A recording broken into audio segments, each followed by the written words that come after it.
নমস্কার বন্ধু, আজকে আমি এসে গেছি একটি নতুন রেসিপি নিয়ে। রেসিপিটার নাম হচ্ছে ফুলকপির পরোটা। চলুন দেখে নিন। আমি সব জোগাড় করে রেখেছি এই রেসিপিটা বানানোর জন্য। কড়া ফুলকপি আর গোটা গোটা জিরে, কুচানো লঙ্কা, কুচানো ধনেপাতা আর কুচানো আদা। চলুন আমি গ্যাসটা অন করি।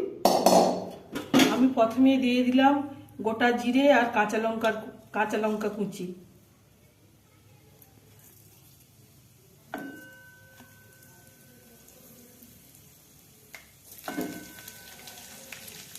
আর তারপর দিয়ে দিলাম আদা কুচি।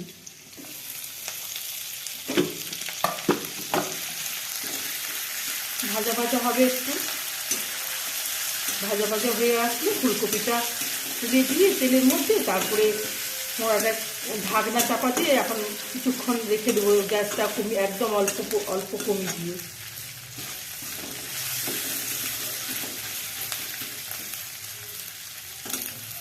তা বন্ধুরা দেখুন, এই লঙ্কা জিরেগুলো ভাজা ভাজা হয়ে এসেছে। আমি এইবারে গ্রেট করা ফুলকপিটা দিয়ে দিচ্ছি তেলের ওপরে।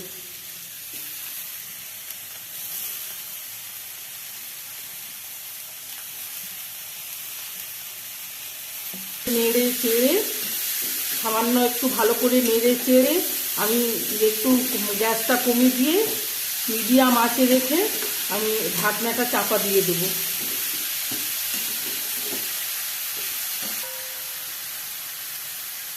মানে মাথার ফুলটা ইউজ করেছি আমি, এখানে ফুলকপির ডাঁটাগুলোকে ফেলে দিয়েছি।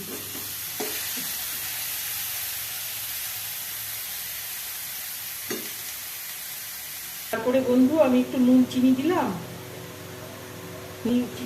স্বাদ মতো।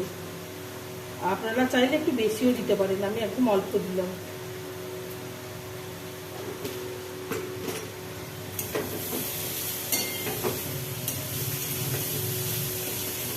আর আমার হাতে বানানো জিরা ধনে আর গোলমরিচ ভেজে গুঁড়ো করে রেখেছি, সেই বানানো মশলা, একদম ঘরোয়া পদ্ধতিতে তৈরি, কোনো বাইরের মশলা না। 2 চামচ মশলা দিয়ে দিলাম।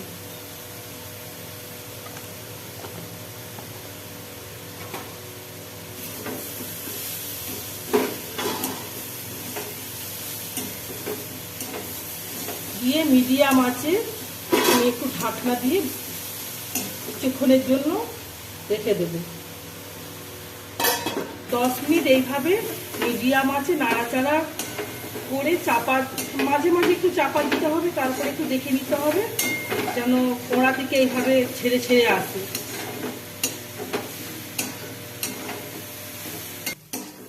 এইভাবে 10 মিনিট নাড়াচাড়া করলেই রেডি হয়ে যাবে।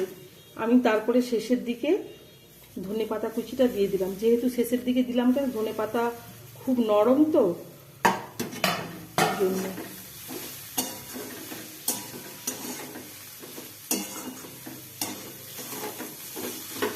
দেখুন একদম পুরটা রেডি প্রায়। আর বাড়ির তৈরি মশলার জন্য মশলাটার গন্ধটা কি সুন্দর উঠছে, গন্ধ উঠছে।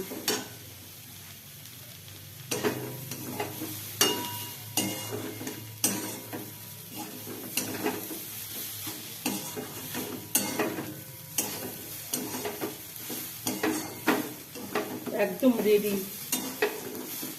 এইভাবে কড়া থেকে ছেড়ে ছেড়ে আসলেই বুঝবেন যে পুরটা তৈরি হয়ে গেছে। প্রায় রেডি হয়ে গেছে। কড়া থেকে আমি থালাটা ঢেলে নিয়েছি। আর এর আগে 10 মিনিট আগে দিয়ে ভালো করে তেল, চিনি, নুন, ময়াম দিয়ে আমি আটাটা মেখে রেখেছিলাম। আটা, প্যাকের আটা এবং